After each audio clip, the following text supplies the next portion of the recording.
So it was written for the Grand Canyon Festival in 1999, and our Carlos Nakai, very famous player of Native American flute and also Native American, was scheduled to be the performer of the Native American flute part. And the performance was pretty rocky, especially the fast movements of the piece.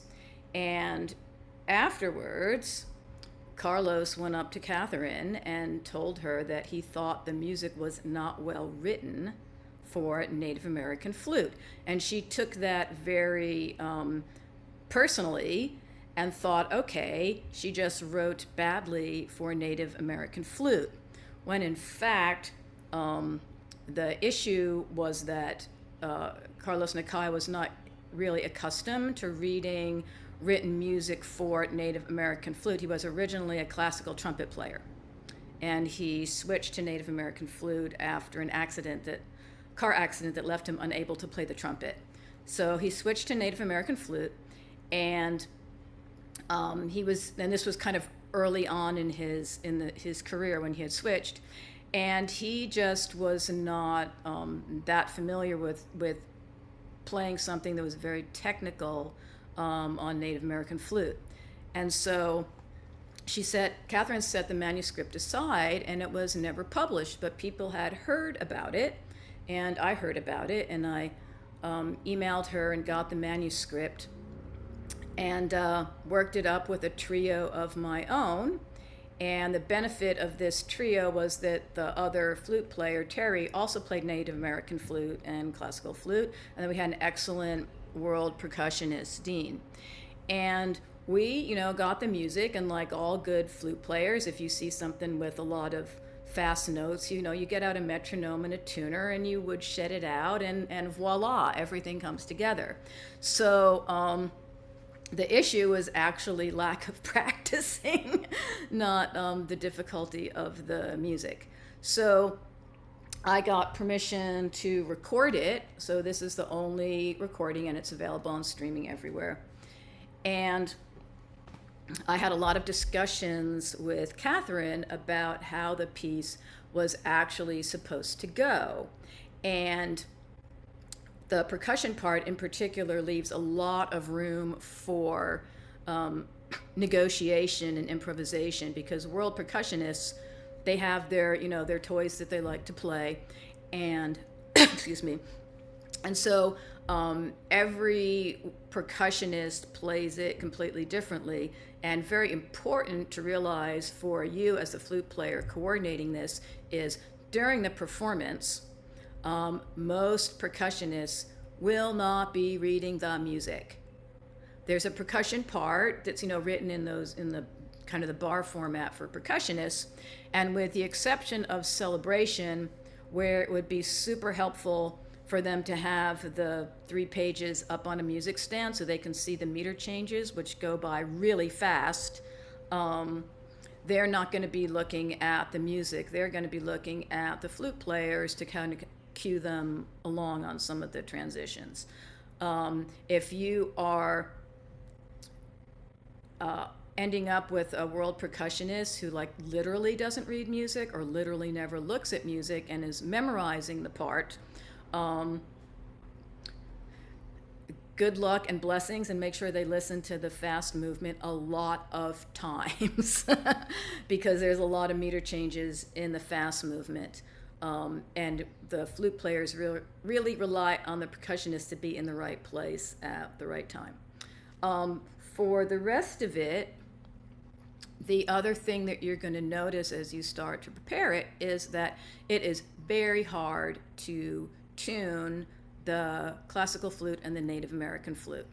The Native American flute has the same pitch characteristics as a Baroque recorder, in the sense that when you play louder, it gets sharper, and when you play softer, it gets flatter. And also a lot of Native American flutes are tuned differently from each other, differently brand to brand. And so I talked to Katherine about this. I said, there's a lot of places where you have the 2 flutes attempting to play in unison or octaves, and it's really, really hard to keep them in tune. And she said, well, if I wanted it to sound like two classical flute players that were in tune, I would have written it for two classical flutes. So she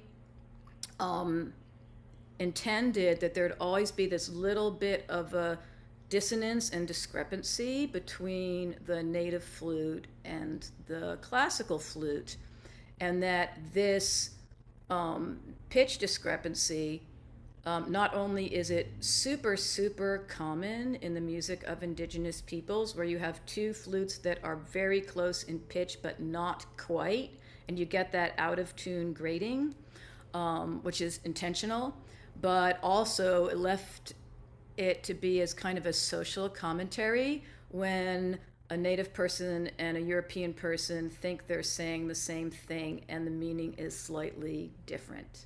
They're not really saying the same thing at the same time.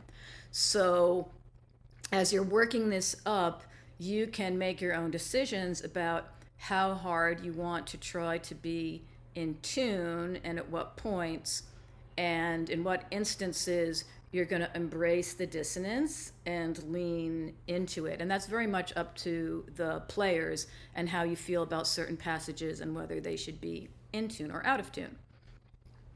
And then a few other things I wanted to talk about was, if you haven't bought a Native American flute yet, I'll just mention that it was written for Native American flute in G, because Carlos Nakai said he would like to play Native American flute in G. And amongst classical players, James Pellerite had already determined that Native American flute in G was the bomb, and that's the one he played all the time. And James Pellerite, developed a system where he basically said, you're going to play Native American flute in G, the music's going to be written in the key of G minor, and leave it at that. Whereas Carlos Nakai said that the home scale, the traditional scale of the Native American flute, was F sharp. And actually, not F sharp major, but more F sharp Dorian mode. And he developed a system called NakaiTab, which is basically writing for Native American flute with a key signature of 4 sharps. The lowest written note is F sharp. And if you have any accidentals that are not in the key signature of 4 sharps, then you write those changes in as naturals. There are no flats, there are no double sharps, double flats, none of that. It's either the diatonic scale, a natural if a pitch is lowered, a sharp if a pitch that's not already sharp is raised. And the reason that NakaiTab works so well is that if you have a piece of sheet music, you can scan through it, and if you see a lot of accidentals, if you see a lot of C naturals and D naturals, some bunch of A sharps or whatever, then you know that you need a concert-tuned flute. If you don't see any accidentals, you can use what's called a grandfather-tuned flute, which is just a flute that is just tuned, as in just intonation, just tuned to its home key. Otherwise, you need what's called a concert-tuned flute, which they've attempted to make the scale equal tempered, so you can play with a guitar or a piano or a classical flute, and it will be closer to in tune. So for this piece, because there are quite a few accidentals, you're definitely going to want a concert-tuned Native American flute. And the other change that we made based on discussions with Katherine was we looked at the slow movement echo and we said, wouldn't that sound fabulous if it was played on a Native American flute in D and the classical flute part was played on alto flute? And so if you have a Native American flute in G and a Native American flute in D, and the flute player has an alto flute, you can read echo the way it's written, and neither person has to transpose. You're both transposed equally. And she just loved that idea. And she was all on board with putting that recommendation into the edition. I'm changing up how I'm covering my outline because I realize we started late and I know some people might have to leave on the hour, so I want to get through the bulk of the material that's specific to Native American flute.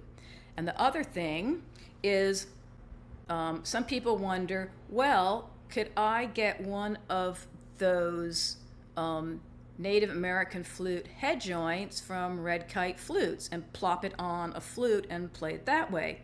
And I thought that's a really excellent question. So I did. I got one, and on the handouts, which I think are on the NFA website, on the handouts I have the link to where you can buy Red Kite flute head joints. And this is sold by Just Flutes of London. The maker is in the UK. And this looks like a Native American flute head joint with the double sound chamber. But instead of blowing in the end, because if you had to blow in the end, you literally could not hold a flute. It's can't reach the keys. So on the end, he drilled a side hole. So you blow it from the side. And hopefully I have original sound for musicians on, so hopefully y'all will hear some notes coming out when I play this.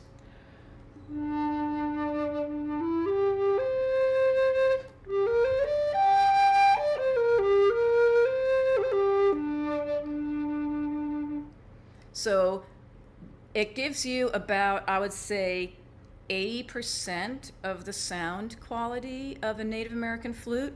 It has the same limitation of range. You've got approximately 2 octaves from the lowest note on the instrument. And the other thing that I noticed is that if you put it on your really, really expensive heavy wall Powell or other professional flute, this head joint will not interact really well. It wants to go on the cheapest, lightest, thinnest walled student flute you can find. This is a Yamaha student flute. So it wants to go on a student flute, C foot joint, not B, because you are limited in your range by the lowest note on the tube of the flute. So a Red Kite head joint runs about 325 to 375 euros. So, or pounds. So depending on the exchange rate, it could be an interesting experiment.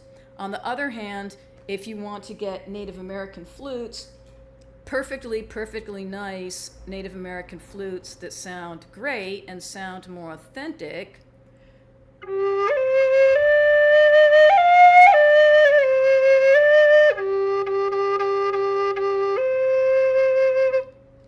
can be bought for in the neighborhood of $250 or $350. So, for an investment, and the lower D ones, if you look around, they can usually be bought for about $350 to $400, depending on the maker. And anyone who wants to contact me afterwards, who needs help like finding a maker and picking a flute, the one thing I will say is it's okay to buy flutes from High Spirits Flutes, and they're having a big sale right now. The issue with High Spirits Flutes is the sound chamber, the design of the sound chamber. They sound beautiful and they will wet out in 5 minutes flat. So you will not get through the entire piece on a High Spirits flute. So when I did the recording, and actually every time I do a concert, I have at least 2 flutes with me, 2 G flutes, and then I have the D flute. And if I'm playing someplace that's cold and damp, I actually have 3 G flutes that I bring with me so that I can switch flutes for every movement, which drives the classical flute player crazy. But sometimes it's necessary to get through it. The other thing that's important to know when you're trying to choose a flute is this piece because it was written for Carlos Nakai, the brand of Native American flutes that he played at the time was Amen Olorin, made by a flute maker named Ken Light. And Ken's flutes had two very particular characteristics. Ken's flutes used an older, more traditional fingering system, which plays the octave of the fundamental with the middle finger instead of the third finger from the top. So on other flutes, your octave, G to G, third finger from the top. And that's called a woodland system fingering. The older system is called plains fingering, and the octave is middle finger of the top hand. And even that's a little sharp. I usually have to bring it down. If you try to use the ring finger, like not even in the scale. So it was written for one of these flutes. And by the way, this is a plastic Ken Light flute. It comes as a kit with an F sharp and a G flute. This is the G flute. When you hear Carlos Nakai's recordings, especially the early ones, even though he has a beautiful picture of himself in regalia and beautiful wooden flutes and blah, blah, blah, these flutes take forever to wet out. They sound great. Most of his early recordings were recorded on plastic Ken Light flutes, because when one wetted out, he just had a basket full of these, like a dozen. And when one wetted out, he just picked up the next one and kept going. So the other super important thing to understand was he told Katherine what the range of his flute was. The Ken Light flutes have an extra half step higher top range. So while most Native American flutes top out at, if this is a G flute, it would top out at a B flat, an octave and a minor third above.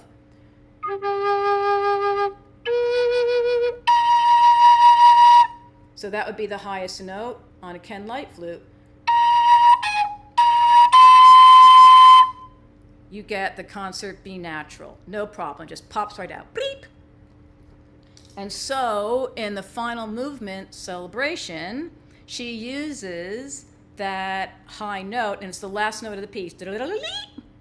So on other flutes, you are going to struggle to squeak out that high concert B natural. So this is one good thing about a high spirits flutes, even though they wet out super fast, they have really quick response, and you can get that extended half step. So here's the B flat. And if you want that B natural, you have to bend it up, take the B flat and bend it up really quickly like a grace note, and it will produce that. On other makers' flutes, I love these Butch Hall flutes, but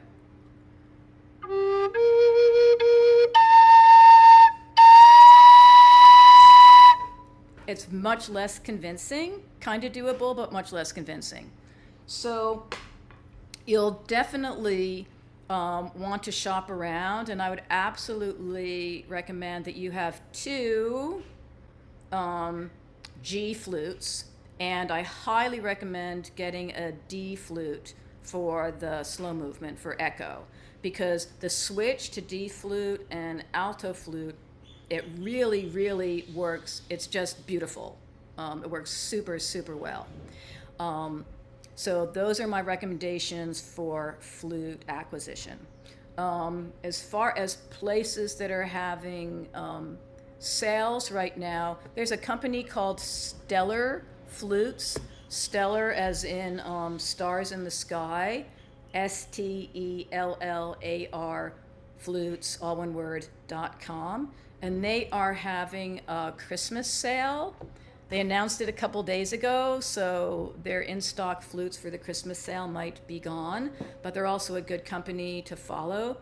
They make really excellent flutes at really super reasonable prices, and it's like a one or two person shop, so there's a lot of personal care taken with the flutes. I don't personally have any of them, but I've played flutes from that other people had, and they make some of the best quality, inexpensive flutes that you can get.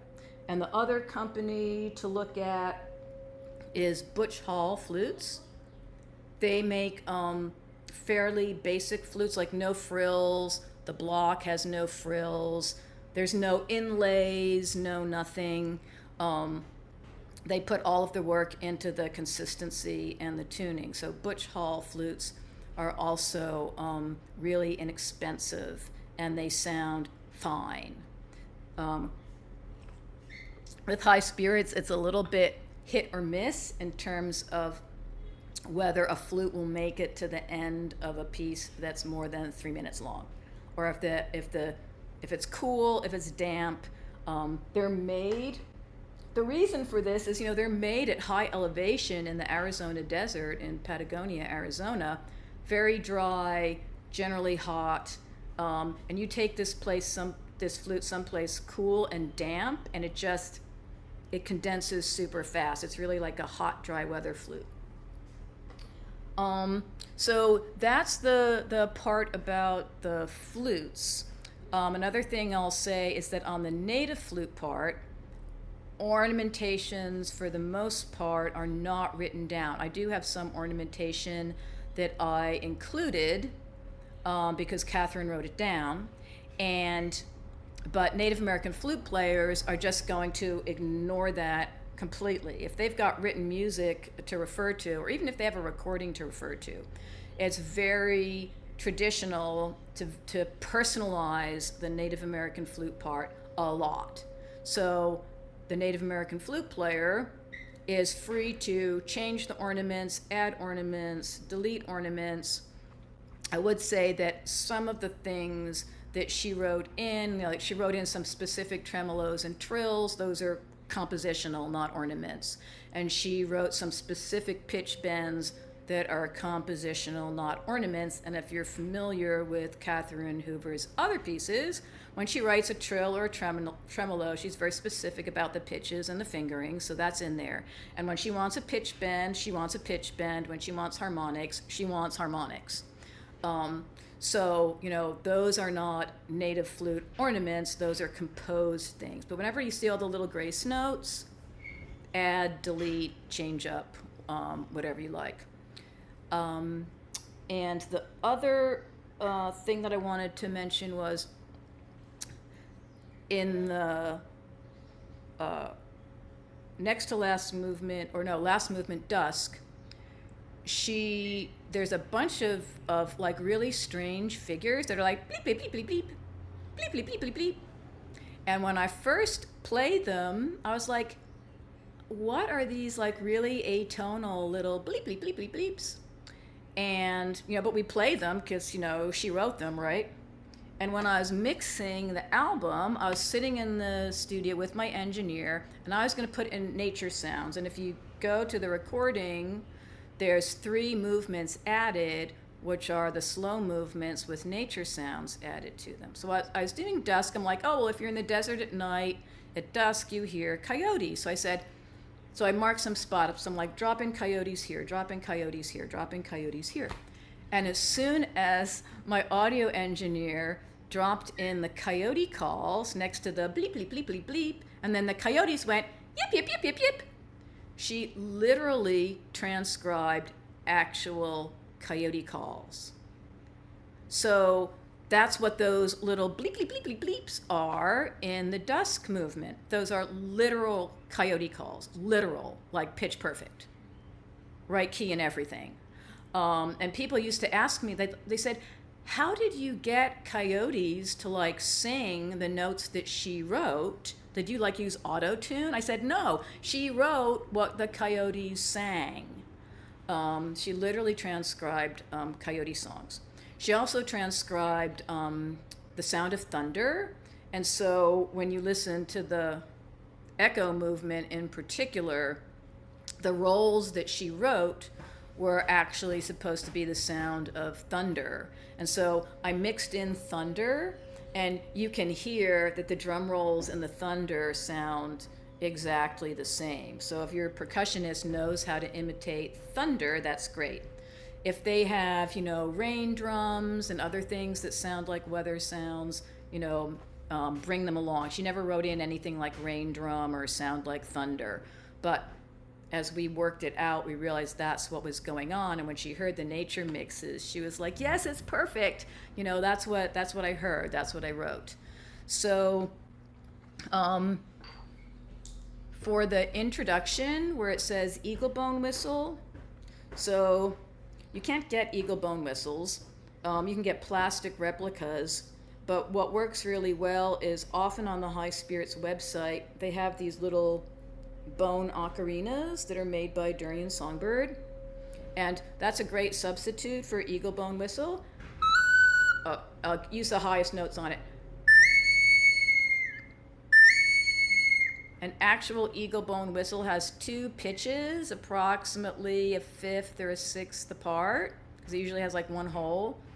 You can do that. You can get like any other kind of like mini ocarina, any kind of bird whistle, anything that you want, because an eagle bone whistle does not sound like an eagle's call. It's just a note. This is like a little mini Native American flute. And for the wind sounds at the beginning, you can do it with the flute head joint and just blowing into it and making kind of a whooshing sound.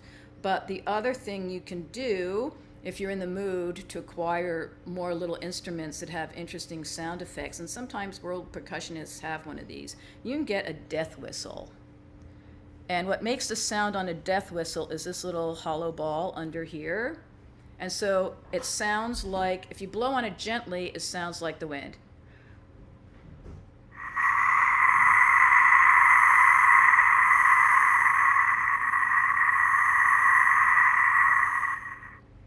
So that's great for wind sounds. And I always thought that was more convincing than anything you could do on a silver flute. So if the native flute player is playing the ocarina or the bone whistle, and the classical flutist or the percussionist has a death whistle, you can get these. Nash Taviwa makes them, and he apprenticed under one of the most famous makers of death whistles. It's called Flutes by Nash, and he makes this little miniature ones about $40. And because it just has like a pleasant little face, you will not have trouble taking it through airport security. I have a big one that's shaped like a skull, and that got me an in-person secondary luggage search. So anyway, so if you're going to get a death whistle, get one with a face on it, a miniature one with a face on it, and don't get the big one with the skull, because I guarantee you, as soon as they see a skull going through the x-ray, they're tearing open your bags to see what you got in there. So that's all of the instrument acquisition. What I wanted to do, and I can change this up if people have other questions, I was going to play each of the movements and scroll through the score if you would like that kind of an orientation. The piece takes approximately 15 minutes to play straight through. So if you'd like to do it that way, or if people have very specific questions about specific movements, because maybe you've already started working on it and are stuck on something, I can spend more time on specific movements if people have specific questions. So I can't see if any comments are flying by or not. Nothing in the chat at the moment, but if anybody has any questions right now, otherwise we can proceed with listening to it with the score. Okay, so let me, I want to screen share, docs. I don't see share my screen. Click share. It should be the first option. I have pause, stop recording, transcript, captions, docs, notes. Where is share my screen? I'm not a co-host. Yes, I made you a co-host. Okay, hang on. Whiteboards, notes, share notes. It says share docs. It doesn't say share screen. If you, Can I just do? what device are you on? I'm on a Mac laptop. If you hit share, it should be one of the options there, but maybe. I have chat, like, oh, there you go, share, hang on. Share, hang on, screens. Yes, share entire screen. Yes, share entire screen. Share. Okay. Alrighty. So let me get up the score. And let me move some, hang on. Just need to move some windows around here. Okay. So let me know if you can hear the music, because I'm playing it off my laptop, so I don't know if it's going to cycle through correctly. So, can everybody hear the music? All right. So this is Eagle Bone Whistle.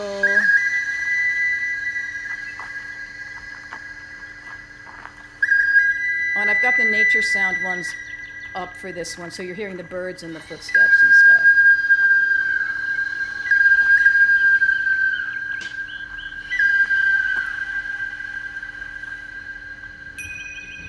And that's the cue that the written part is about to start.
And in this movement, the percussionist is free to play whatever they want, any instruments.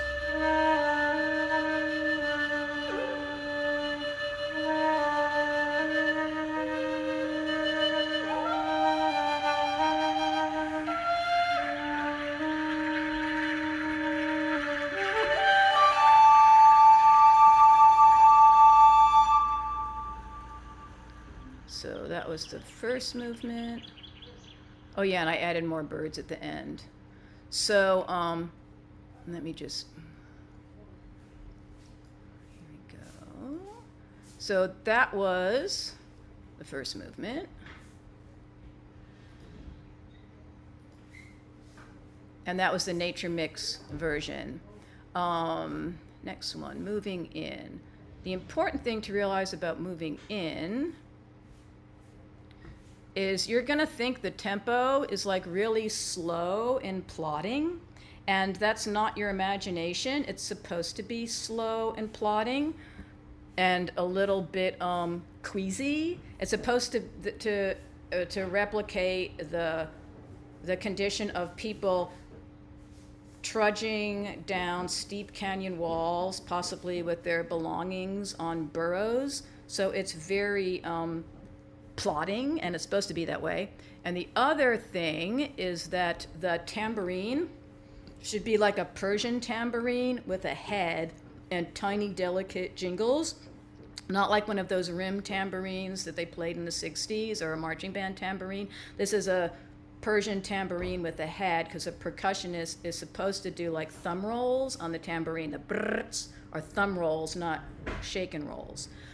That being said, if your percussionist has some other interesting little jingly thing that they can do this on, they're going to play what they want. So if they can play Persian tambourine, great. If they can't, whatever you do, it should not be one of those loud 60s tambourines that goes whack, that's like really loud, because that's going to be too loud.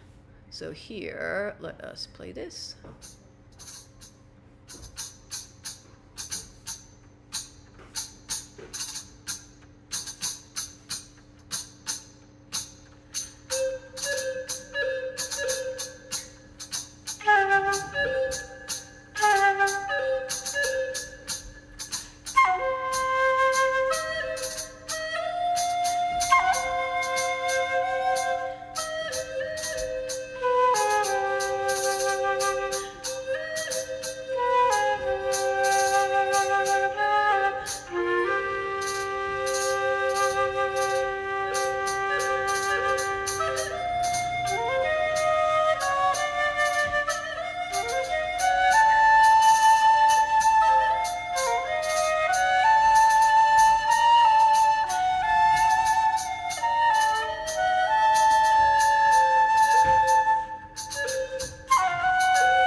This is the sliding down the rocky, slippery canyon walls.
And there's that extended note. I almost forgot it was in this movement too.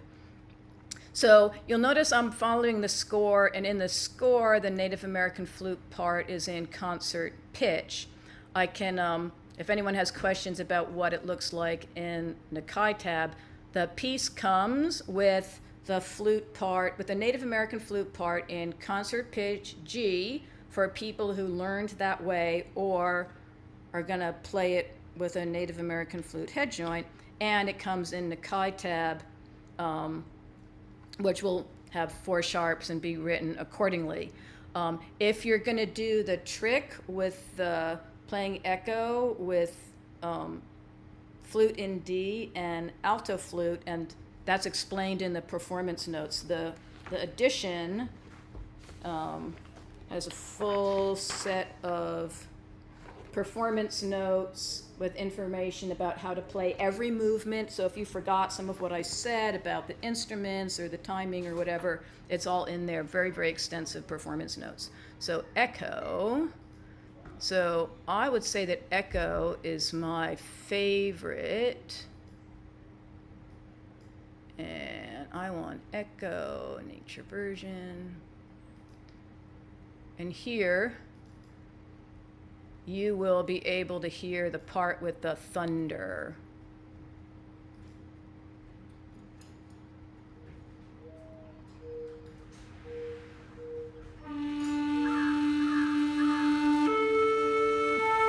So this is flute in D and alto flute.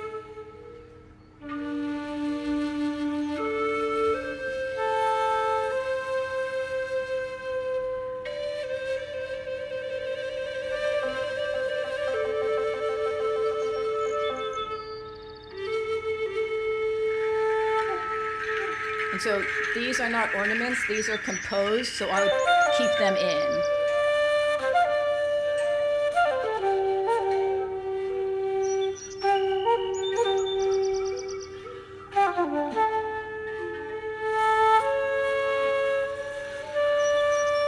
Written in pitch bends, written in trills, not ornaments.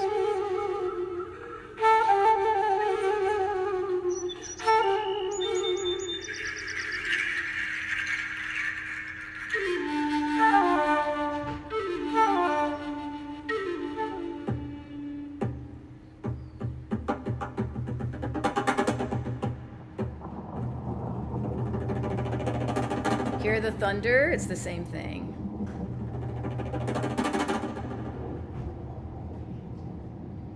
And the percussionists can play as long as they want on this.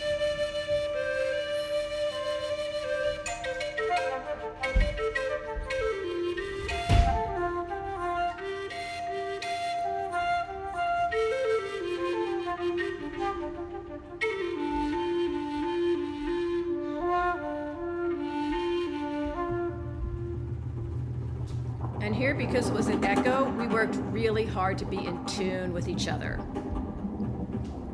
And we did not auto-tune this. The classical flutist matched beautifully.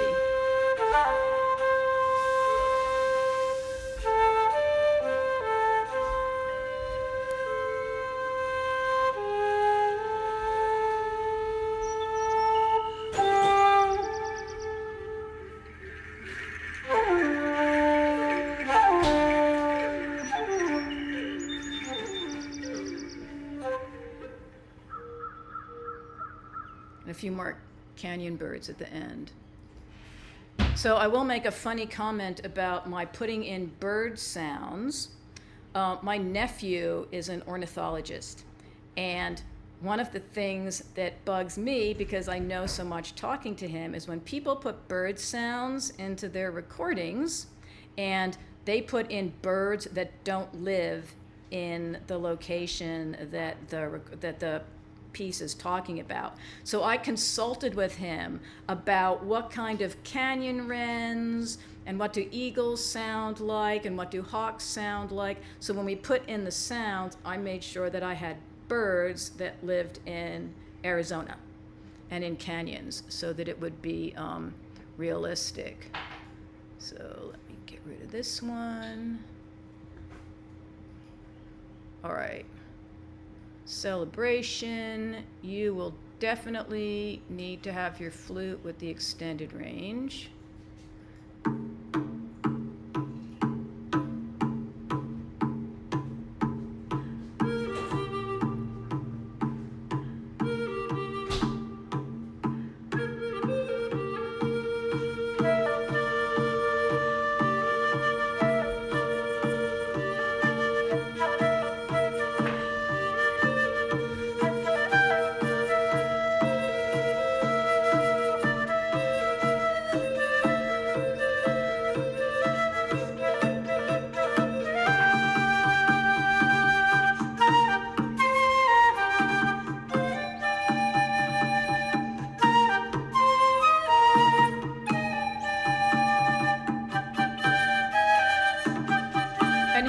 chose to be in tune, but this is an example of a place where if you want to let the pitch drift, I think it would be pretty appropriate.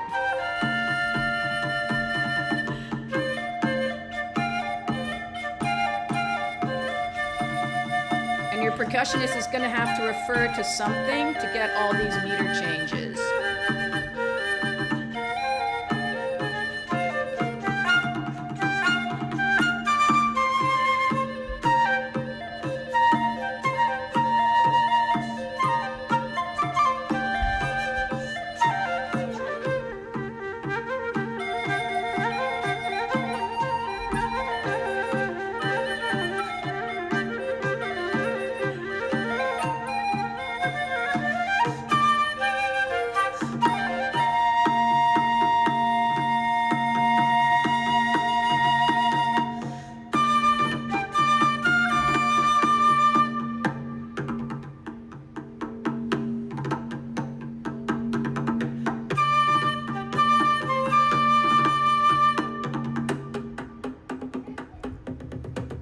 Percussionists can do whatever they want here.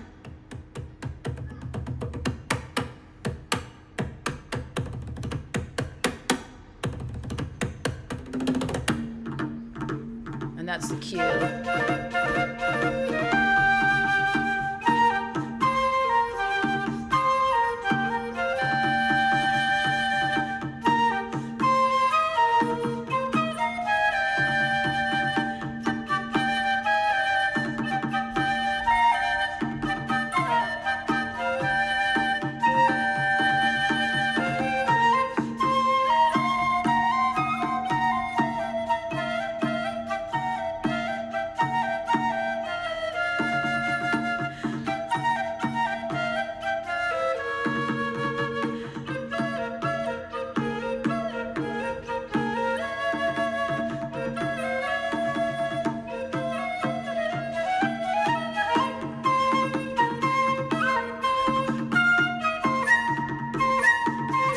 You will not get those notes in tune.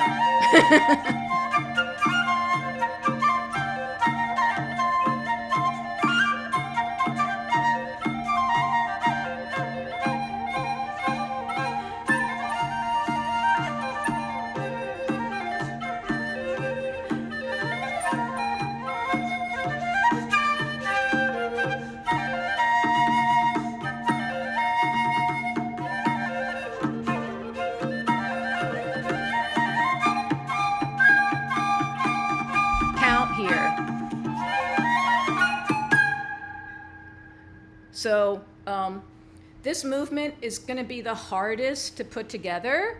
And even listening back to the recording, I'm like, oh my God, how could, there's some rushing, there's some stuff out of sync, whatever. So I know we're like super short on time. So let me just get dusk because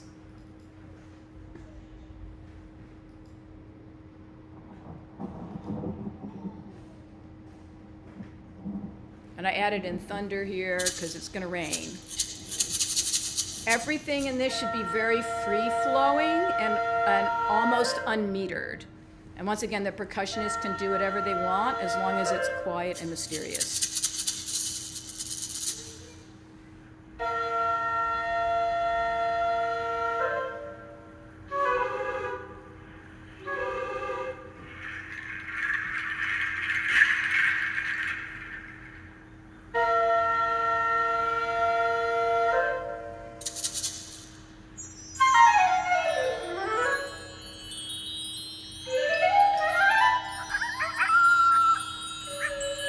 They'll come back.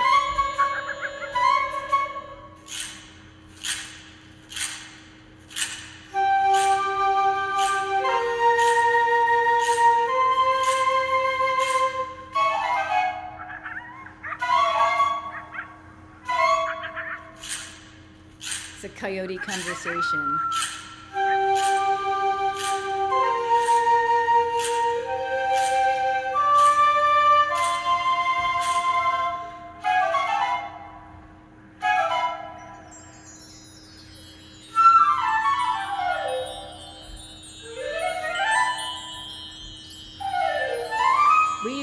chime tree instead of sleigh bells. She wrote down sleigh bells. That's not what it was. It was like Indonesian ankle bells.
And then I added the rain finally comes.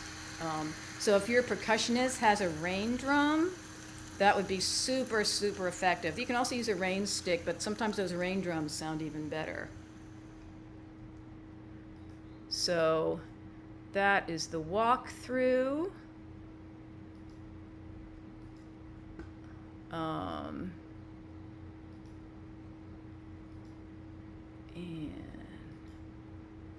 So I'm done screen sharing. Stop share. Here we go.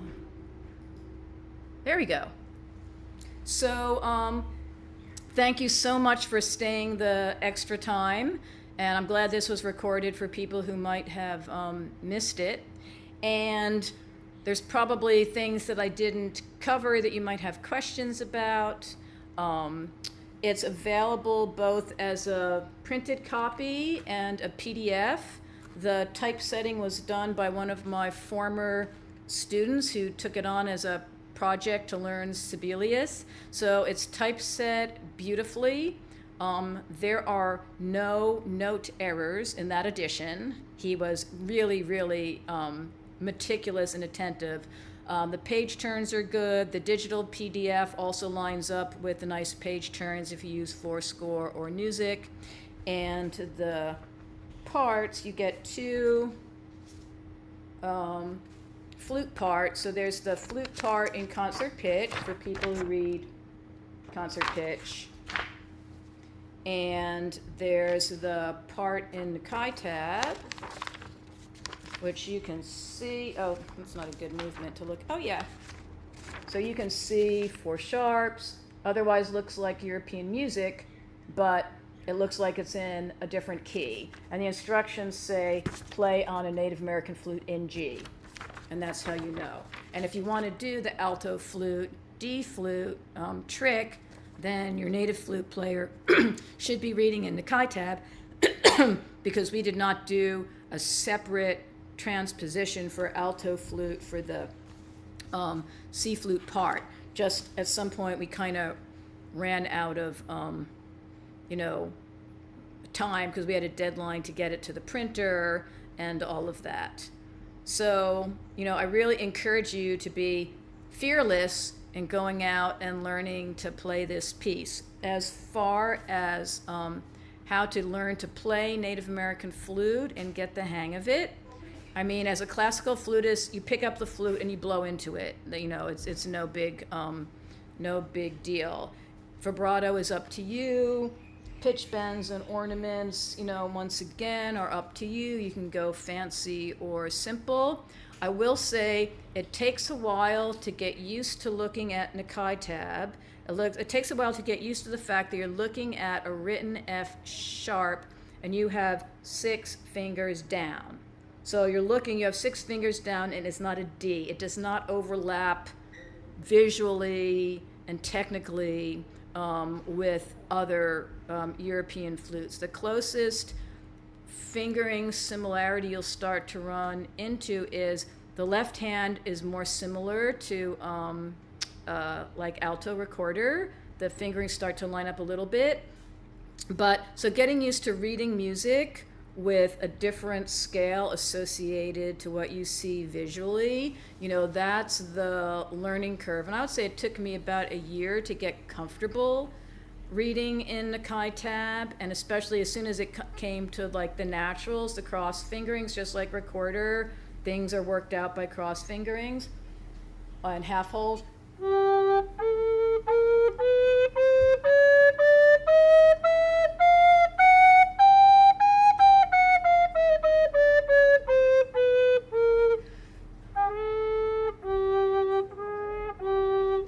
So it takes a while to get, really technically facile with that. And the celebration will be the one you're going to spend the most time woodshedding on, because just so yeah, we started out actually just playing the slow movements because it was easier put together, and celebration was the one that took the longest time to put together. And your drummer has to be just very solid with those meter changes to keep you together. The other thing was, Katherine had originally written out some very complicated percussion parts on celebration, and the drummer tried to play that with the two flutists, like plowing through these meter changes. And he said, you know what? I'm just going to keep the beat. So if on celebration your drummer just wants to keep the beat, keep the eighth note, steady beat, more power to them. That's perfectly fine. We took out a lot of her little like rhythmic niceties. And if your drummer wants to throw in some stuff in places where the flute players seem to not be getting lost all the time, go ahead. So you have a lot of leeway for how you interpret this, and especially, whatever their percussionist wants, that's what the percussionist gets, as long as it's in character with the piece. And they'll bring an arsenal of things that make little jingly whacking noises. So that pretty much covers my presentation. If there's any other questions, speak up, or I think you'll be given my contact information. You can contact me afterwards.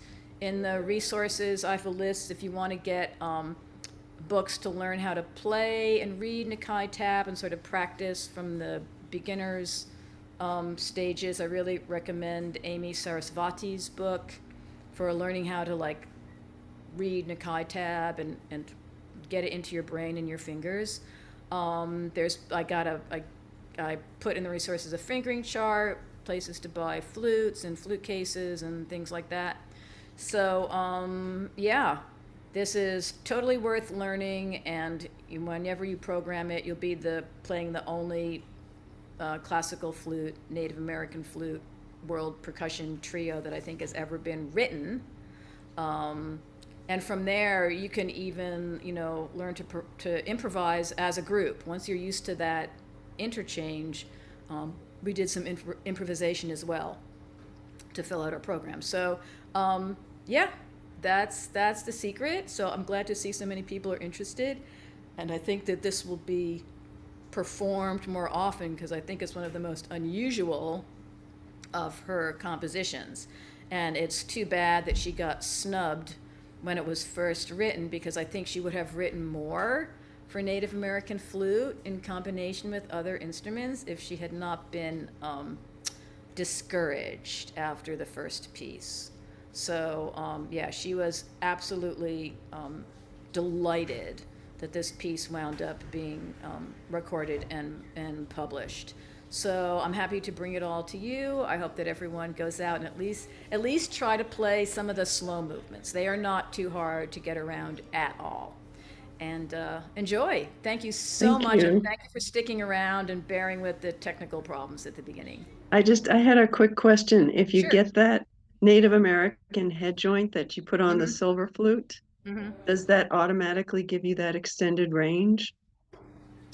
It will give you, let me think about this, because you're at the top of what it will do on a classical flute. So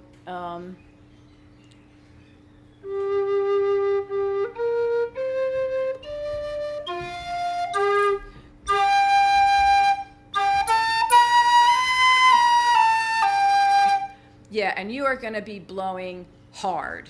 to get that, but it will give you that half note extended range, but it's up at the very edge of what this head joint can do. It will not give you the full range of a classical flute, because I forgot to bring my little cut apart, but the sound chamber in here is like an organ pipe, right? There's a hollow chamber, and then the air goes out, it goes under this little part, and then it strikes here. So the limitations of that organ pipe design are inherently an octave and something. So an octave and a minor third is usually the top of what you can get out. They're designed to play an octave and not go any higher. So with a little blowing and finagling, you can do it. So yes, you can get that note out. Okay. If you buy the head joint, but you'll miss out on the option of doing the D flute and alto flute, unless the person who's playing the Native American flute part wants to learn NakaiTab and at least learn echo reading NakaiTab. And it's not hard, because echo is pretty user friendly as far as the NakaiTab goes. I can read in both. So okay, there you go. I'm sitting here knitting together how I'm going to perform this. Yeah, you might find that having this the head joint on your flute fills in the gaps for needing multiple flutes, so that you don't wet out a single G flute in one performance. There's only one maker I can think of that makes a flute that you could play for 12 minutes straight without wetting out, and that's Ron Stutz. And the reason I don't recommend him for classical players is he's a fairly new maker. He retired and lives in outside of Provo, Utah, and makes them in his garage. He's still like working out the acoustics, so I've found that different flutes that he has sometimes have little like acoustical quirks. So I have one of his in G, and it's in fact it's one that I interchange out, but I wouldn't play the whole piece, the 4 out of the 5 movements all on his flutes, because I find it's a little quirky. It's hard to half hold the scales. It's supposed to be concert tuned, but it's not really. It tends to run flat because he's up at elevation, and he doesn't have one of those barometric pressure adjusters, so his flutes play flat at sea level. There's all these issues, but you can play his flute for a long time, but it's not as well in tune for the purposes of this piece. Sounds like the Ken lights are actually probably the best bet. It would, if you want to go with the Ken light plastic flute kit, you will have to spend some time wood shedding to get used to the octave, because if you're really used to this being the octave, switching to this is it's a little bit of effort, but this flute on Celebration, it just pops out that high note without any effort whatsoever, but you're and having to keep the correct finger down. So it's a little bit like being told when you're playing a 3rd octave F sharp that you either must use this finger, or must use this finger, and you can't switch back and forth. So it's like learning that, because you're looking at an F sharp and it's this finger or this finger. It's just the hands are switched. So it's not impossible. It's all, how much time you want to learn the idiosyncrasies of using the same flute or more than one flute through the piece. Yeah. But doable. Fabulous. Thank you so much. Yes, thanks everyone for coming and waiting, and I hope you go out and get the piece and start programming it, and have fun, get all your little gadgets, your little ocarinas and whistles and your little death whistles and all that sort of stuff. One of my board members actually has an eagle whistle. Okay. Yeah, they're nice. They don't sound like eagles, but they make like a da-dee, da-dee, like a 2-pitch jump. Yeah. Oh, great. Does anybody else have any other questions? Awesome. Well, thank you so much, Joanne. What a great presentation today. And thank you so much, everybody, for coming. It was great and fantastic.